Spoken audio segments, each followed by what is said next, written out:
Previously on Sodor, the early years. I know what you said to Thomas and Percy. You know what I said about teamwork, Diesel, and yet here you are, up to your old tricks. Diesel did know what the Fat Controller had said about teamwork. If he didn't learn to work with the steam engines, he'd have to be sent back to the other railway, and that was the last thing that Diesel wanted.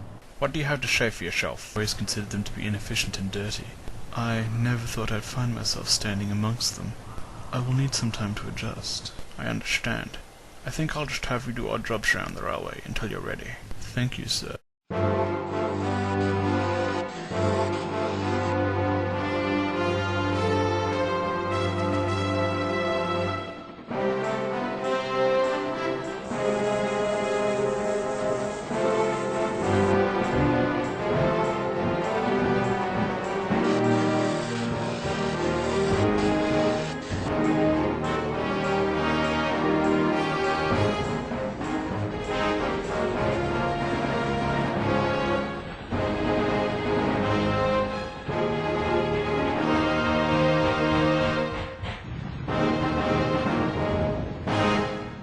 8 months ago, the Fat Controller had brought Diesel to the island of Sodor to help with a special project, the construction of the Isledale Railway.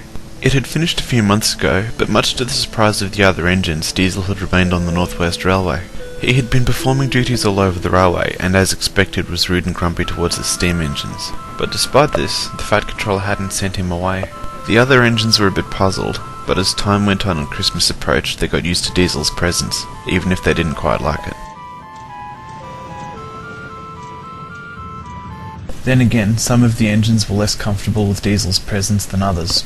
"Surely he should have gone by now," Duck complained to Thomas on the morning of Christmas Eve. Thomas's expression darkened. "I know," Thomas replied. "Did you hear what he tried to do on our branch line a few months ago?" A whistle sounded out, momentarily pausing the conversation. Gordon slowly backed down onto the waiting express, and he cast a look at the two smaller engines. He had overheard what they had been saying. "Let me ask you something, little Thomas. What happened after Diesel lied to you and Percy?" Thomas thought back. "Percy and I realized what was going on and confronted him together." "And after that?" Gordon prompted. "Well, we settled our argument and started working together again." "Yes. Funny, that." Before Thomas could reply, his guard's whistle sounded out and he had to leave, still slightly confused. As Thomas pulled out, Duck shot a suspicious look at Gordon. "What are you getting at, Gordon?" he asked. Before Gordon could reply, another guard's whistle sounded out, and this time it was Duck's turn to depart. As usual, Christmas Eve had been quite busy for the engines. It was early evening when Gordon backed down onto the Yuletide Express. This wasn't really an express, but a special train that stopped at all stations. As the last train before Christmas, it was usually packed with people travelling to be with their loved ones. Before the passengers started boarding, the guard came up to talk to Gordon's crew.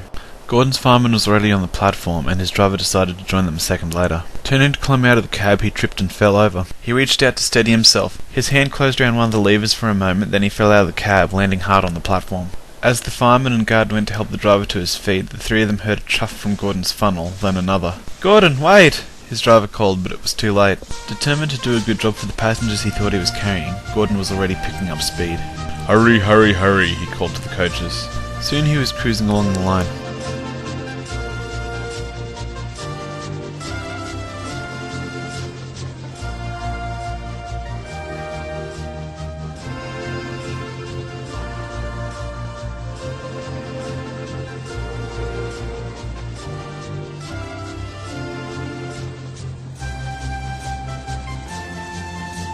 He was soon approaching the first station. "Driver, we need to slow down." "Driver?" A look of horror crossed his face as he realized he was out of control. The station master quickly raised the alarm. All along the line, signalmen were warned and trains were brought to a halt.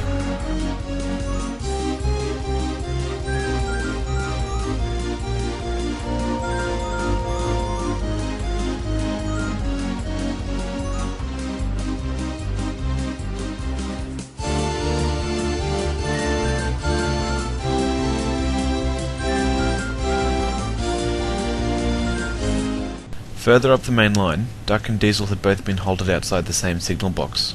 "What's happening?" Duck asked. "We've got a runaway. It's Gordon. There's an inspector waiting at Elsbridge," the signalman explained.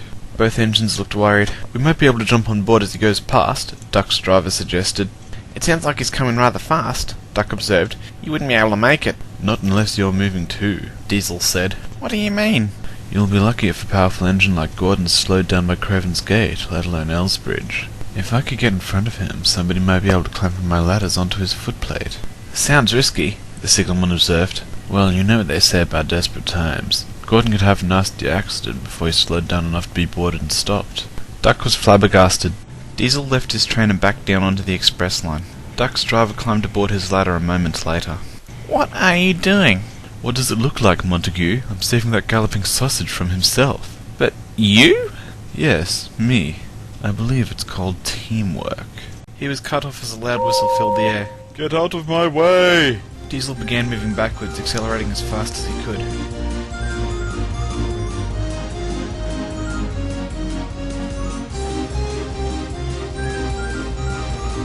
Gordon slammed into him, their buffers locking. Diesel braked as hard as he could, bringing all his strength to bear on Gordon. The train began to slow. Duck's driver jumped across to Gordon's footplate.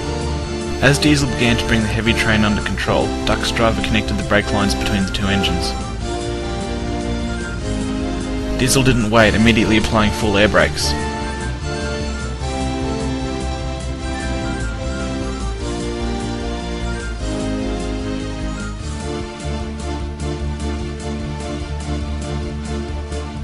With a great whoosh of pressurized air, the train came to a halt.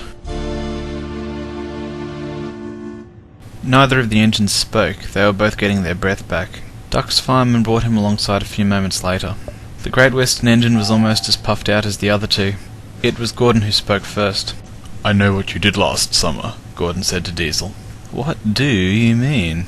After Thomas and Percy's argument, I overheard you talking to the Fat Controller. Duck looked blankly at Gordon.